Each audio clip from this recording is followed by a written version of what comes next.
1 hari setelah meninjau langsung lokasi tambang nikel di Pulau Gak, Raja Ampat, Menteri Energi Sumber Daya Mineral Bahlil Lahadalia menggelar konferensi pers. Bahlil menunjukkan berbagai dokumentasi foto dan video hasil kunjungan dan membandingkan dengan beberapa foto Raja Ampat tercemar yang beredar di media sosial serta memberi cap hoax pada foto tersebut. Bahlil juga mengklaim berdasarkan temuannya tak ada kerusakan lingkungan akibat aktivitas tambang nikel di Pulau Gak. Adalah Pulau Gak. Jadi yang dibilang bahwa terumbu karangnya, lautnya sudah tercemar, mohon maaf bisa dilihat sendiri. Dan dari total 13.000 hektar, ini Gak ini, itu yang dibuka itu 260 hektar. Dari 260 hektar sudah reklamasi 130 hektar lebih, kurang lebih, dan sudah dikembalikan ke negara itu kurang lebih sekitar 54 hektar. Dan ini adalah lokasi produksinya sekarang masih ada 130 hektar. Nanti setelah ini direklamasi. Senada dengan Bahlil, Menteri Lingkungan Hidup Hanif Faisal Nurofik menjelaskan alasan pemerintah tidak mencabut izin operasional tambang PT Gak Nikel yang beroperasi di Raja Ampat. Menteri Lingkungan Hidup menyebut selama 4 tahun berturut-turut, tingkat ketaatan PT Gak terhadap AMDAL baik. Namun, Presiden Prabowo meminta pengawasan terhadap operasional PT Gak ditingkatkan. Sudah dilakukan pengawasan lingkungan dan hasilnya cukup bagus. Iya, kan memandang Undang-Undang Nomor 1 2014, Undang-Undang Nomor 27 tahun 2007 perlu diartikulasikan secara faktual, tidak konseptual. Jadi memang itu makna yang di undang-undang itu ya. Jadi ini sedang jalan. Namun demikian Bapak Presiden meminta kita untuk meningkatkan pengawasannya. Jadi dalam waktu segera kami akan menugaskan untuk dilakukan audit lingkungan. Aktivitas tambang nikel di Pulau Gak, Raja Ampat menuai kritik dari sejumlah aktivis lingkungan karena melanggar Undang-Undang Nomor 7 Tahun 2005 tentang pengelolaan wilayah pesisir dan pulau-pulau kecil. Pada pasal 35 huruf K tertulis, dalam pemanfaatan wilayah pesisir dan pulau-pulau kecil, setiap orang secara langsung atau tidak langsung dilarang melakukan penambangan mineral pada wilayah yang apabila secara teknis dan atau ekologis dan atau sosial dan atau budaya menimbulkan kerusakan lingkungan dan atau pencemaran lingkungan. Dalam undang-undang tersebut, Pulau Gak masuk dalam kategori pulau kecil karena luasnya kurang dari 2.000 km persegi atau hanya 60 km persegi. Pembukaan lahan dan deforestasi di Pulau Gak terlihat dari foto citra satelit. Kami mengutip dari foto citra satelit yang diunggah oleh Harian Kompas dalam laman Instagramnya. Berdasarkan foto citra satelit yang diambil 29 November 2016, belum terlihat adanya pembukaan lahan di Pulau Gak. Kondisi yang sama juga tampak pada citra satelit yang diambil pada 19 Maret 2017. Namun, pada 2018, aktivitas pembukaan lahan mulai terlihat di pulau itu. Saat ini, pemerintah telah mencabut izin penambangan nikel 4 perusahaan di kawasan Raja Ampat. Namun, pemerintah belum menghentikan izin penambangan nikel PT Gak, hanya menghentikan sementara untuk proses audit lingkungan. Tim Liputan, Kompas TV. Menteri SDM Bahlil Lahadalia menyebut tidak menemukan adanya kerusakan lingkungan terkait tambang nikel saat meninjau ke Pulau Gak di Raja Ampat. Bahlil menyebut beberapa video dan foto yang beredar di media sosial adalah hoax dan narasinya tidak sesuai dengan temuan di lapangan. Bagaimana kenyataan di lapangan soal dugaan kerusakan lingkungan akibat aktivitas tambang nikel di Raja Ampat? Kita akan bahas bersama Ketua Tim Kampanye Greenpeace, Ari Rompas, dan anggota Komisi 12 DPR Fraksi Demokrat Mulyadi. Selamat petang Pak Mulyadi, selamat petang Pak Ari. Selamat petang. Suara saya terdengar Pak Ari? Ya, Pak Ari? halo, ya. Ya, oke, aman ya Pak ya? Aman-aman ya. Suara saya aman, tapi nampaknya adu datanya nggak aman nih. Saya ke Pak Ari terlebih dahulu deh. Pak Ari, Greenpeace dituding bahwa datanya hoax, kata Menteri Bahlil. Anda punya sanggahan? Iya, gimana mau dibilang hoax gitu. Saya 3 kali ke tempat itu, dan gambar-gambar itu juga diambil dengan langsung dari lapangan gitu ya. Jadi apa namanya, ini yang kemudian bisa menyesatkan bahwa persoalan-persoalan yang terjadi di sana justru seharusnya fokus ke sana gitu. Temuan-temuan yang ada itu seharusnya dilakukan, bukan menciptakan segregasi baru dan narasi terkait dengan hoax gitu. Karena bagi kami Greenpeace ini adalah organisasi yang punya kredibilitas, yang kuat, dan juga mengumpulkan data-data yang penting sehingga kemudian publik bisa tahu gitu. Jadi saya mungkin apa namanya, memang yang beredar di media sosial ada data-data atau kemudian bahkan AI gitu yang menyebar di media sosial. Yang foto tapi bukan ya? dari Greenpeace. Betul. Kami besok juga akan kami sajukan sebuah laporan gitu ya, termasuk data-data di lapangan yang kami temukan, sehingga mungkin juga publik bisa paham dan narasi-narasi hoax itu bisa terbantahkan gitu.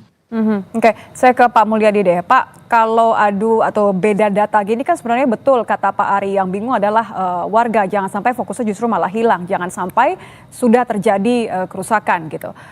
Anda melihat adanya beda data ini seperti apa? Pemerintah sudah lapor belum hasil temuannya ke Komisi 12? Kalau lapor belum. Jadi kita kan ini kejadiannya masih sangat baru ya, Menteri SDM baru berkunjung. Secara menyeluruh juga kita belum tahu persis karena kita sekarang lagi reses ya. DPR sekarang lagi reses, mungkin nanti pada masa persidangan nanti itu akan ada rapat dengan SDM, rapat dengan Kementerian Lingkungan Hidup. Di sana tentu kita akan mendengar langsung temuan-temuan yang disampaikan oleh Kementerian SDM dan Kementerian Lingkungan Hidup, dan kita lakukan nanti pembahasan secara mendalam. Tapi lepas dari itu semua, menurut hemat saya adalah salah satu yang sangat pro terhadap audit lingkungan. Saya paling getol mengatakan di Komisi 12, khusus terhadap aktivitas pertambangan yang rawan terhadap kerusakan lingkungan, itu sebaiknya dilakukan audit lingkungan. Karena kalau audit lingkungan ini kita nggak bisa lagi berdebat data, itu datanya pasti sudah sangat akurat ya.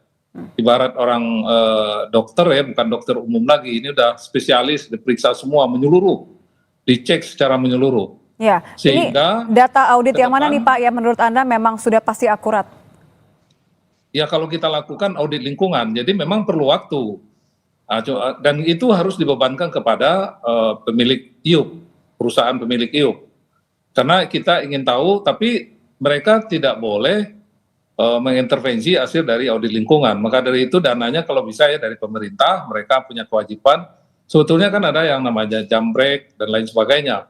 Tapi banyak juga saya di temuan-temuan kita yang punya IUP atau yang melakukan aktivitas pertambangan, mereka belum men-store dana jambret tersebut. Nah, di sini kita juga sudah meminta kepada Kementerian SDM di beberapa kali rapat, baik itu di RDP maupun di Panja, agar kementerian harus tegas mengambil tindakan kepada perusahaan-perusahaan yang belum menyetor dana jambret itu agar diambil tindakan, jika perlu dicabut izinnya. Karena itu adalah anggaran yang diperlukan untuk melakukan perbaikan lingkungan terhadap aktivitas pertambangan yang ada di daerah tersebut.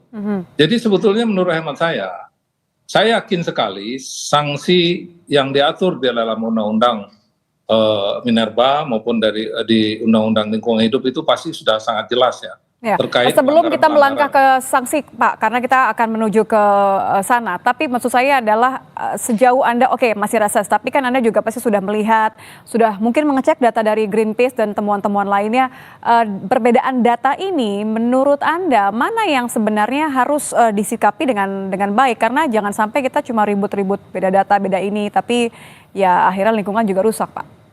Ya kan sekarang datanya kan saya lihat kan masih kualitatif ya. Artinya masih sifatnya itu belum secara mendalam ya. Maka dari itu saya mendorong Kementerian Lingkungan Hidup melakukan pendalaman, karena ini kan memang menjadi domainnya Kementerian Lingkungan Hidup. Jika perlu Kementerian Lingkungan Hidup melakukan audit lingkungan, itu yang saya maksud. Jadi tidak lagi kalau sudah dilakukan audit terhadap lingkungan di lokasi aktivitas pertambangan itu, nggak ada lagi perdebatan, pasti itu akan diteliti secara mendalam.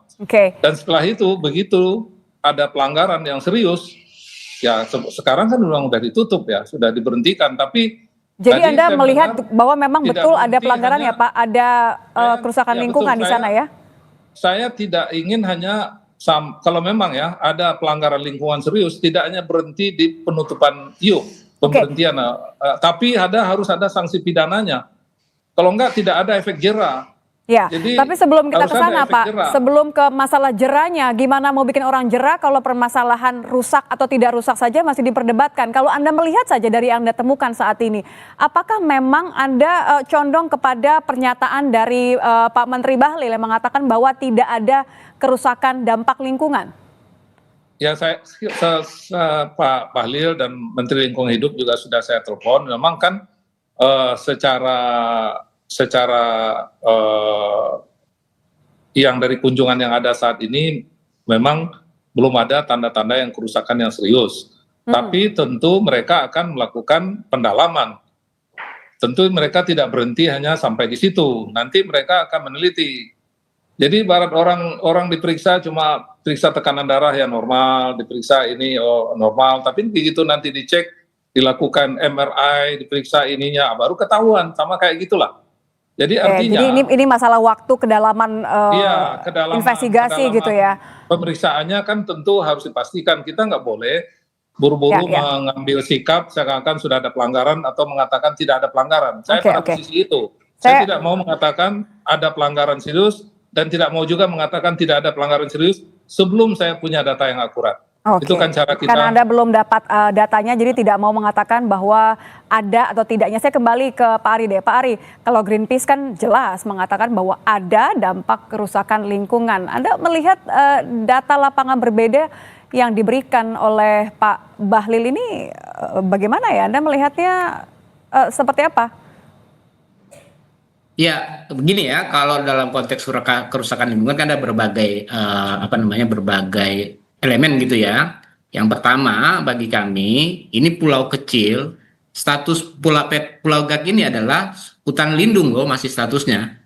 Statusnya sampai sekarang meskipun diberikan pengecualian, fungsi dan statusnya itu hutan lindung. Nah, artinya apa fungsi lindung itu menjadi penting. Dia akan berbeda dengan fungsi-fungsi lainnya. Nah, kalau dia fungsi lindung, seharusnya itu tidak ada, misalnya minimal adalah tidak terjadi deforestasi di sana. Ini pulau kecil kami temukan, Pulau Gak ini adalah pulau yang paling paling besar deforestasi, sekitar 300 hektar. Nah, 300 hektar ini adalah bagi pulau ini adalah pulau yang paling besar ya dampaknya gitu ya. Nah, itu akan berdampak. Nah, di sisi lain misalnya limpasan yang kemudian mengalir ke pesisir itu, Tempo pernah mengupasnya tahun 2022 gitu. Nah, ini jelas gitu ada dampak-dampaknya yang sudah kelihatan di sana. Tapi kenapa juga baru diviralkan sekarang? Artinya kalau itu pernah terjadi terlebih dahulu sebelum temuan kami, berarti kan ada dokumen-dokumen yang namanya dokumen lingkungan melakukan pemantauan di lokasi-lokasi itu. Nah, artinya kita bisa lihat ke belakang gitu. Dan sekarang memang kalau musim hujan itu limpasan airnya nggak kelihatan. Makanya Pak Bahlil sama gubernur juga yang ke sana bilang tidak ada terumbu karang yang terdampak. Betul, makanya dia masih tidak musim hujan ya. Tapi kalau melihat kekeruhannya itu akan kelihatan pada saat musim hujan, karena kemudian limpasan-limpasan itu pasti akan mengalir ke pesisir-pesisir gitu. Nah, belum lagi dampaknya kepada biota gitu ya, karena di lokasi ini yang kami lihat bahwa pulau ini kan kalau kita belajar itu ada yang namanya garis Wallacea dan garis Weber. Nah, lokasi ini sebenarnya kaya akan biodiversitas dan keunikan biota dan termasuk tumbuhan di sana gitu.